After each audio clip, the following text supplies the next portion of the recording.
all right. God, yeah, let's thank God, shall we? For his blessings are raining down upon me. Wait, that's not rain! Bruce, please don't do that, honey. You know that everything happens for a reason. That I don't need. That is a cliche. That is not helpful to me. A bird in the hand is worth two in the bush. I have no bird. I have no bush. God has taken my bird and my bush. Oh, I see. So God is picking on you? Is that what you're saying? No, he's ignoring me completely. He's far too busy giving Evan everything he wants. Oh, that's great, Sam. But you missed your target. I'm over here. Don't get mad at the dog. It's not the dog's fault. No, it's God's fault. I gave him the wrong coordinates. All right, you know what? Enough. All right, will you just stop being such a martyr? I am not being a martyr. I'm a victim. God is a mean kid sitting on an anthill with a magnifying glass, and I'm the ant. He could fix my life in 5 minutes if he wanted to, but he'd rather burn off my feelers and watch me squirm.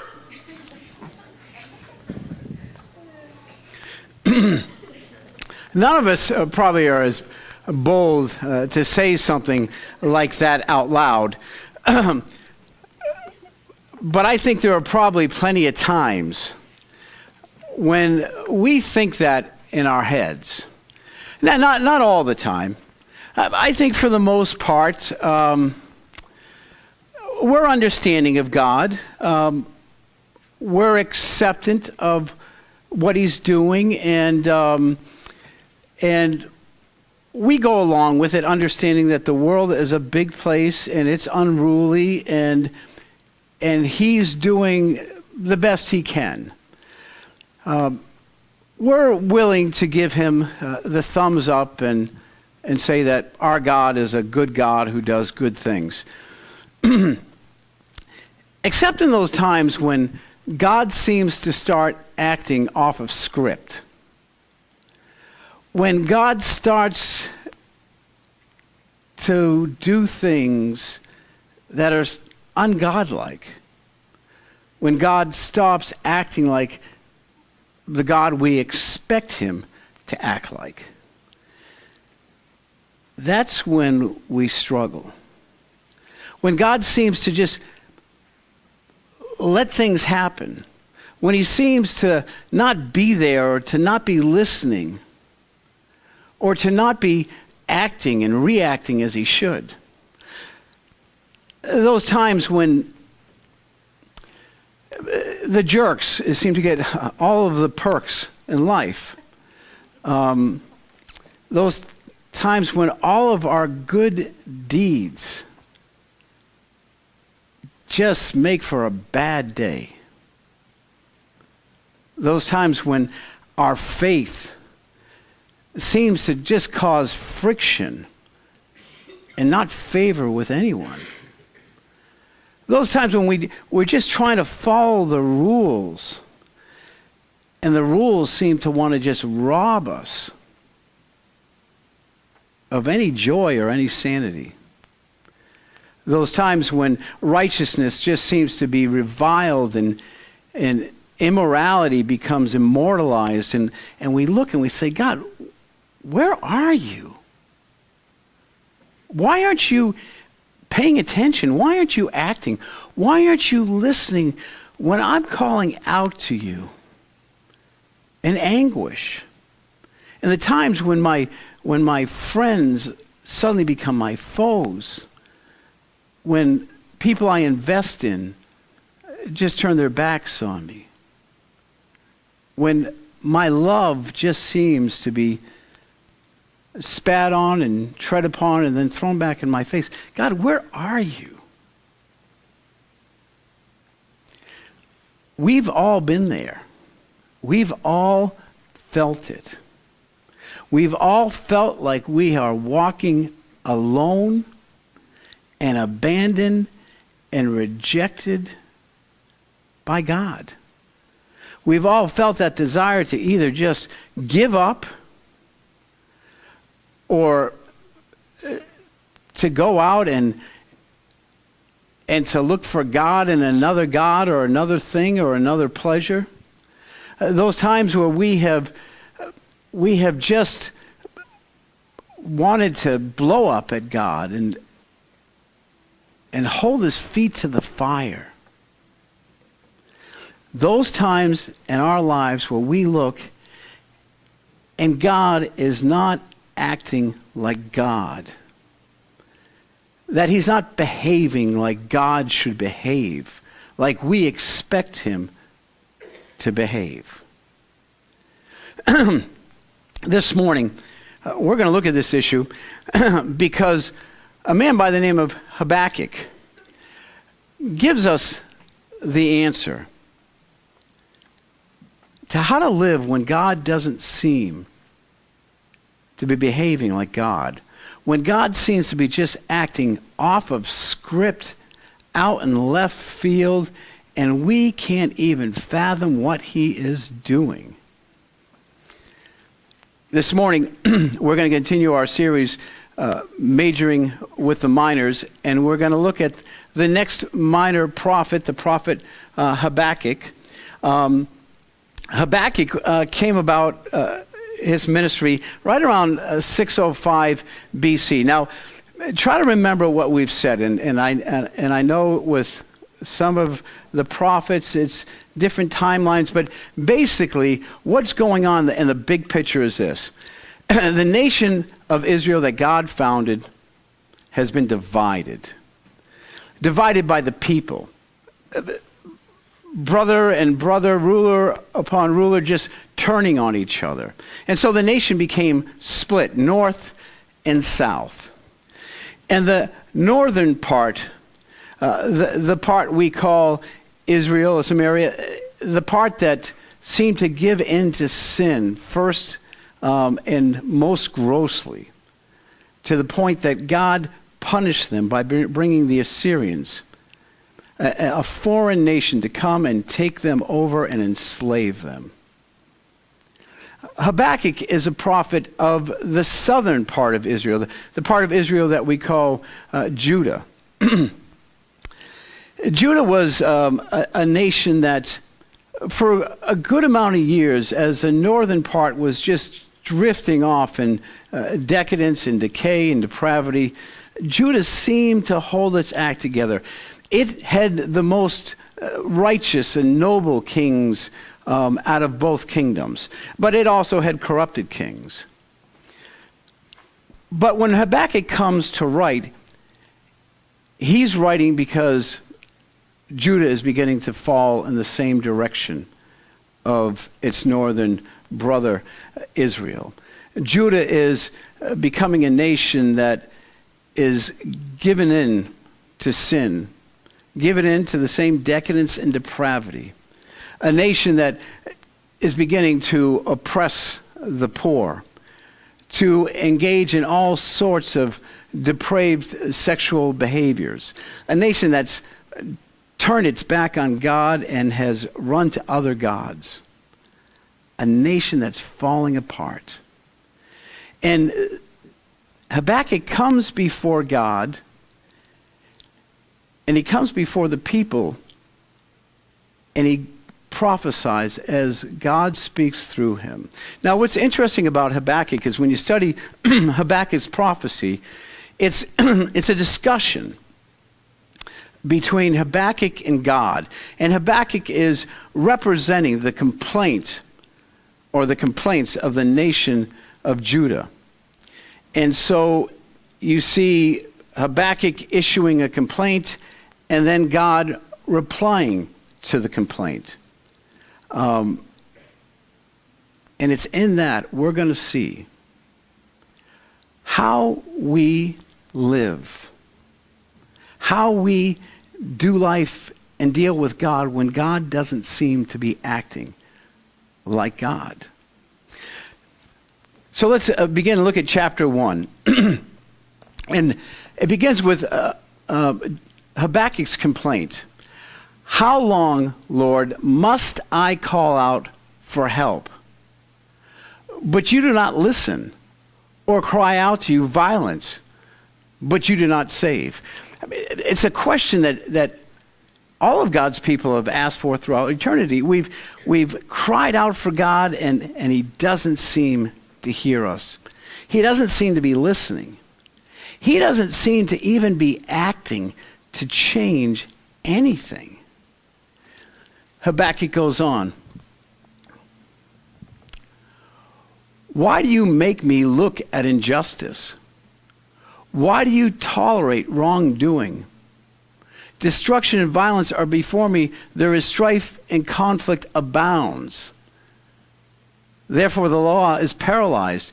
Injustice never prevails. The wicked hem in the righteous so that justice is perverted. So he's laying out his complaint. He's saying, God, why are you letting all this happen? Why are you allowing rulers to be corrupt and to hurt the poor? Why are you allowing our neighbors who hate us to begin to hem us in and are posturing to invade us? Why don't you seem to care about us? He has got his complaints listed out. Notice his focus. God, why aren't you acting like God? Why aren't you seeing what we're seeing?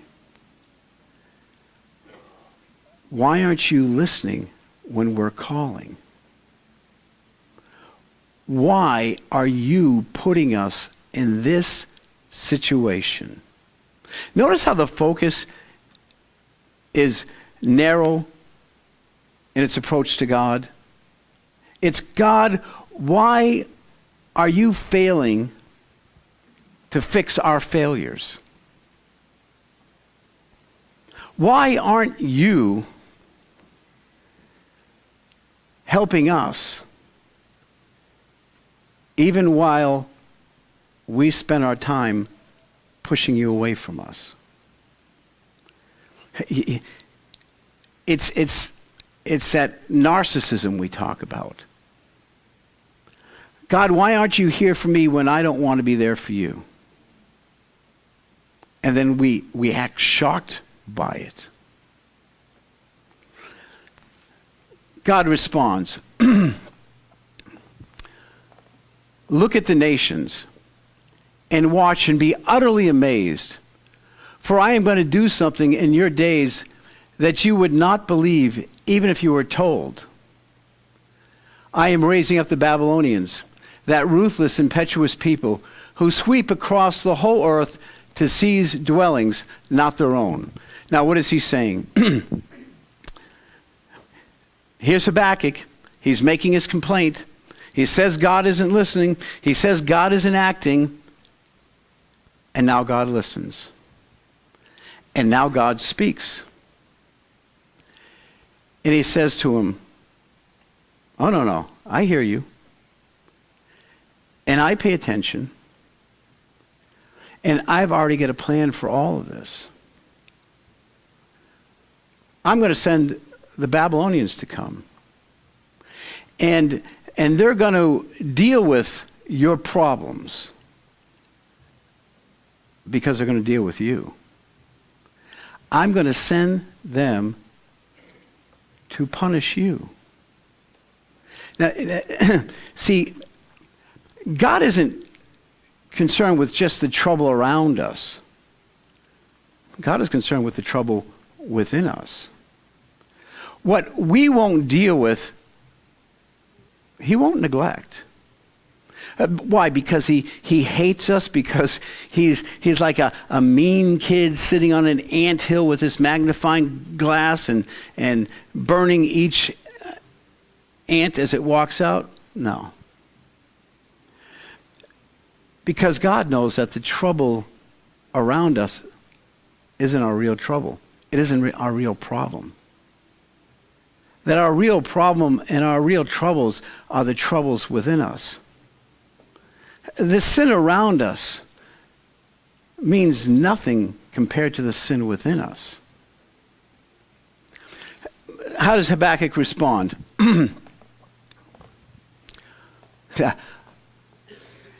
I want you to pay attention because he's going to help God. He's going to school God. He's going to remind God who he is. Lord, are you not from everlasting? My God, my Holy One, you will never die. You, Lord, have appointed them to execute judgment. You, my rock, have ordained them to punish. Your eyes are too pure to look on evil. You cannot tolerate wrongdoing. Why then do you tolerate this treacherous? Why are you silent while the wicked swallow up those more righteous than themselves? So he's saying to God this: God, I appreciate you responding, but you're way off. You're not thinking like God. You're not acting like God. You're going to bring evil to punish evil? No.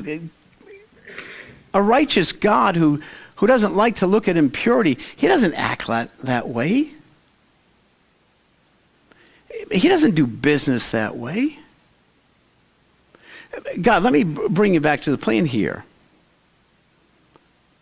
Mercy for us, justice for them. Love and forgive us, and just look at our cuteness.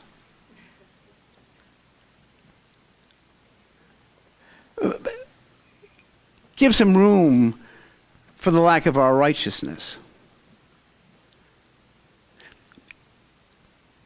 We do that all the time, don't we? We tell God how to act. Yeah, we say, if God was a loving God, how could he allow this to happen?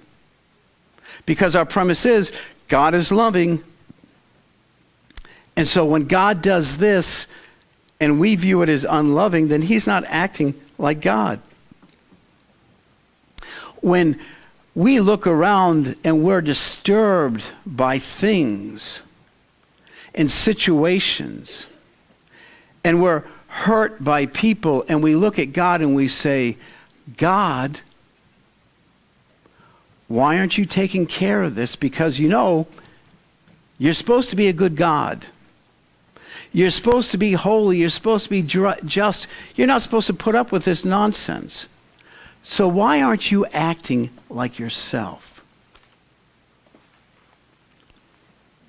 Us schooling God on who God should be. Because God knows we've been God longer than he has, so we understand how God should act and be. Look how the Lord replies. Has not the Lord Almighty determined that the people's labor is only fuel for the fire, that the nations exhaust themselves for nothing? For the earth will be filled with the knowledge of the glory of the Lord as the waters cover the sea. The Lord is in his holy temple. Let all the earth be silent before him. So, in chapter 2, God says this in response. You're way off script, Habakkuk. You keep thinking about how things should be according to your plans. And you forget that your plans are not my plans. Your glory is not my glory. Your will is not my way. See, you forget that ultimately my plan is very simple. It is to bring about my glory in this world. Because without my glory, you have no story. Without my glory, you are nothing. Without my glory, you don't have hope. You don't know what love is. Without my glory, you have no story. I love the way he kind of finishes it in verse 20. The Lord is in his holy temple. Let all the earth be silent before him. What he's saying is this: I'm in my temple and you're not. Therefore, I must be God and you aren't.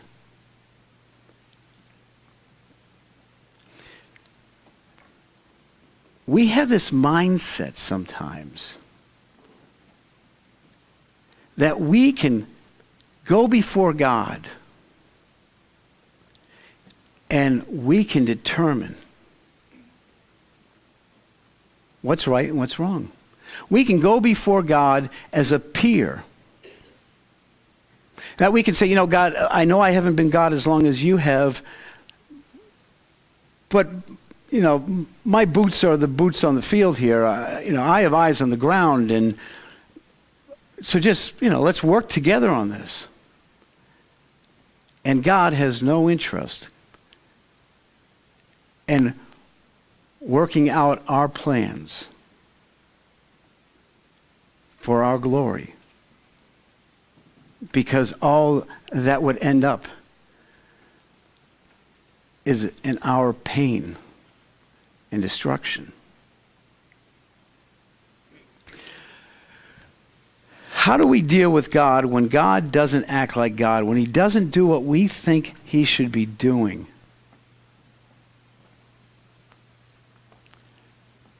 Very simple. Our trust is in who he is, not what we think. Our trust is in who he is, not what we think. Look, I can sit here today and say, God, what the heck is going on? Are you paying attention to our presidential race here? I mean, we're going out into all sorts of new ground, and it's ugly. Are you paying attention? God, do you even care about Manchester? Have you even bothered to notice that we got a major heroin problem here?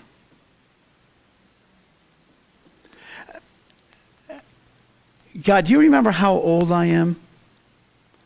I'm trying to save for retirement. And you keep allowing bills to flow to me as if I'm going to live forever. Are you paying attention?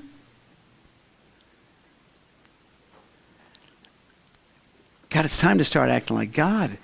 It's time to start shaping up, because I ain't got all day for this. I'm trying to be happy. Now, if you could just try a little harder, we could pull this off. Because I care about what I see and what I feel and what I think is right and just. And God says to me, I don't care what you think. I don't care what script you think I should be playing off of.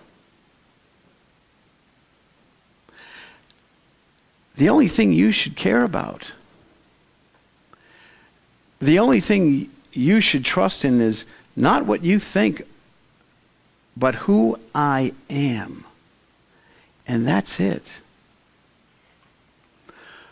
Why? Because number one, our knowledge, what we know, it's limited. You want to sit back and criticize God? Well, if God was paying attention, God would be doing this. Or look at the way we are. I mean, God could have done better. Or look at the way nations fight and kill, and children get abused, and tell me that God is loving or that God cares. See, we look at all of the things around us, all of the problems, all of our problems. And yet our knowledge is limited, because God is moving and acting according to his good and perfect plan, and it will come to pass. One of the blessings he gave us in the book of Revelation is to show us it's all going to be brought under his reign. It is all going to be dealt with. Everything. Even us. We have to look at who God is and trust in that, not what we think, because our knowledge is limited. The next time someone says to you, I don't believe in God, all you have to say is, well, how do you know he doesn't exist? Well, I haven't seen him. I haven't experienced him, so he mustn't exist. So you know throughout the whole universe, on every place, God's not there. Because you've made a search. You've searched the entire earth for God and you couldn't find him. You went out and you searched the whole solar system and you couldn't find him. Who can say that? It's ignorant to say there is no God. Because you would have had to done the legwork to look behind every rock, to justify and minimize and deal with everyone's experience with God and show how it wasn't real. You would have had to have traveled the universe to say, I've come back and now I have proof there is no God. Our knowledge is limited. So who are we to decide what God should be doing? All we should be doing is looking to him. Yeah, there are times we can say, God, I don't understand. But you're God. And that's all I need to know. And let everything burn around me. Let my life be destroyed. And you are still God and you are still good. And you will surprise me.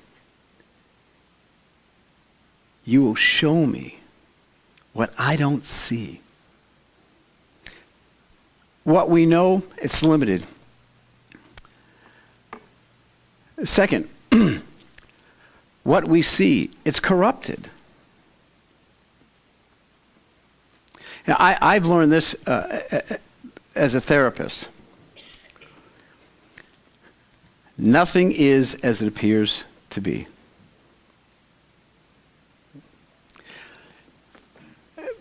People come and they present well and they speak well and they cover up well.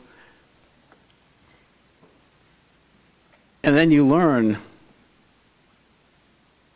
what you see isn't real. I don't understand how that could have happened to so-and-so because he was such a good person. Really? Did you live with him? Do you really know him or her just as much as you think you do? What you see is corrupted. We see what we want to see. I can't tell you how many times I've been burned in my own life by seeing what I wanted to see, but wasn't real. I'm going to tell God how to run the universe? When my vision is so corrupted that what I think is real isn't real? What we see is corrupted. Third, what we feel is distorted.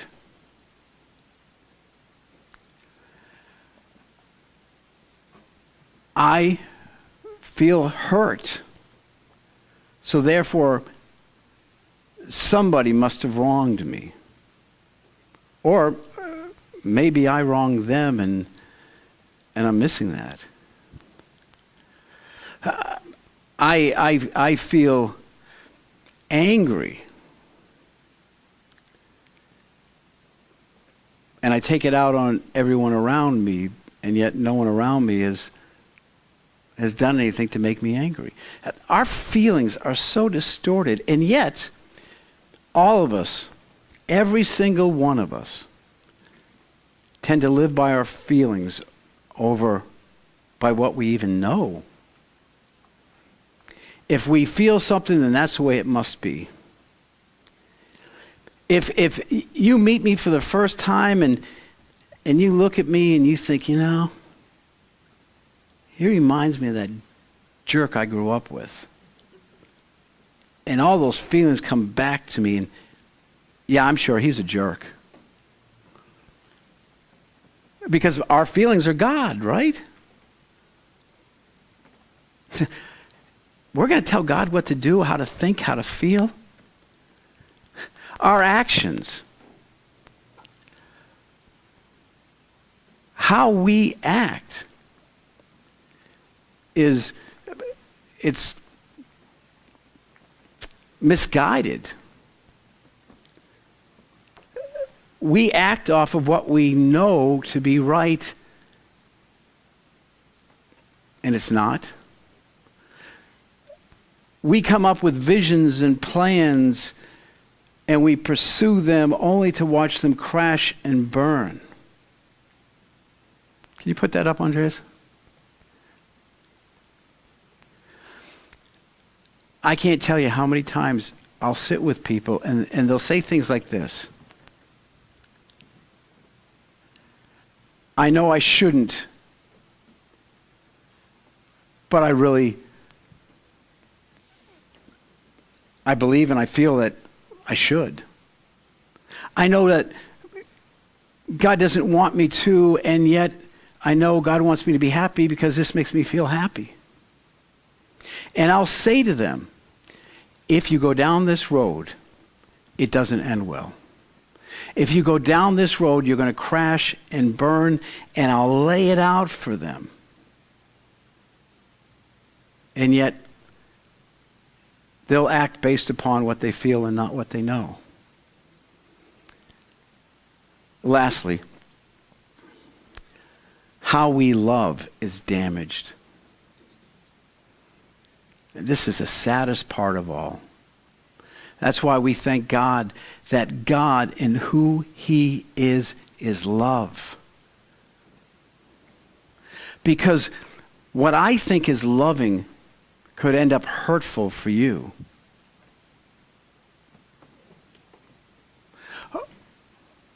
What I think is in your best interest could most likely only be in my best interest. We say we love people, but then we hurt them at the same time. How is that love? We say we care about people, but we always put our own interests first. How is that love? See, here's the deal, and here's what I want you to understand. When you think God isn't acting like He's supposed to be acting, you need to step back and say, I'm acting like I'm not supposed to be acting. I'm not supposed to be judging God because my knowledge is limited. My vision is corrupted. My feelings are distorted. My acts are misguided and my love is damaged. And who am I? Instead of looking around, we just need to look up and look to God. And just say, God, I don't understand what's going on around me. I don't even understand what's going on within me. But I know this. You are God. And even though I don't understand, you are doing a far better job than I could even imagine. Because that's the deal. Because to live judging God means that you are going to live isolated. You're going to live alone. You are going to live hostile. You are going to live fearful. And you're going to live hopeless. I can look at the elections. I can look at what's going on around the world. I can look at what's going on in Manchester. And I can find joy in knowing that God is still who He is. And who He is bigger than all this stuff. And who He is guarantees me this will all work out.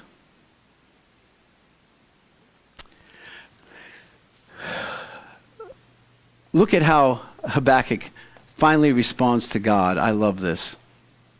though the fig tree does not bud, and there are no grapes on the vine, though the olive crop fails and the fields produce no food, though there are no sheep in the pen and no cattle in the stalls, yet I will rejoice in the Lord, will be joyful in God my Savior.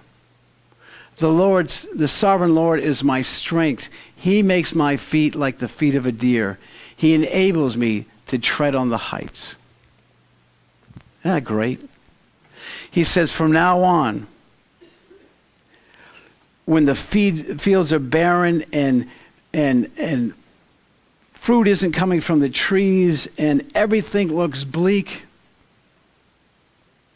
I don't care. From now on, I will not let my situation determine my affection for God. In the midst of all of it, from now on, I will rejoice and know God is God. I mean, isn't that the cool part? I can look at the elections and I can see everything messed up, and I can look at the city and see everything messed up. I can look at my life and see everything messed up, and yet God is like none of us. And I can rejoice that there is one who knows more than I do, who loves better than I do, who acts more just and merciful than I do. And so I will rejoice. I will be joyful because my God is sovereign. That's a great word. It means he's in control of it all. And because he's sovereign, he's my strength. He makes my feet like the feet of the deer, that I can run through this world and I can do it with a sense of lightness and not burden. That I can tread on the highest places that I never thought I'd be able to tread, because only a God like that can allow me to tread in a world like this.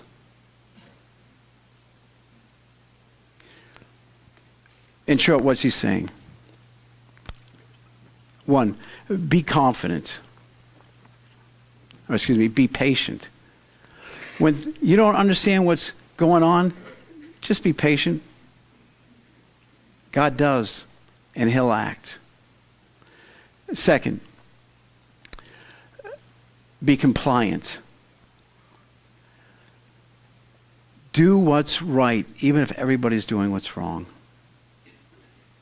Do what's right, even though your family, your parents, your spouses, your kids are criticizing, your neighbors, your friends. Be compliant and know that the God you know won't let you down. Third, be observant. When you see what's going on around you, just know, if you pay attention, you'll see God acting. You'll see God moving the pieces around the board. You'll see it. If you're trying to judge or direct, you won't. Fourth, be exuberant. Live in joy and rejoice before him. The only thing you have and the only thing you need is God. That's it. I don't need to define for you where, when, or how, or why. All that matters is who. If you let any of that get above the who, you're lost. And you'll have no joy.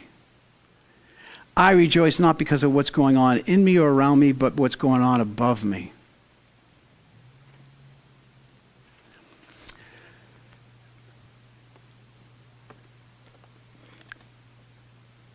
So when you begin to think and feel that God is off script? He's not. When you think that he must hate you or just dislike you very much, he doesn't.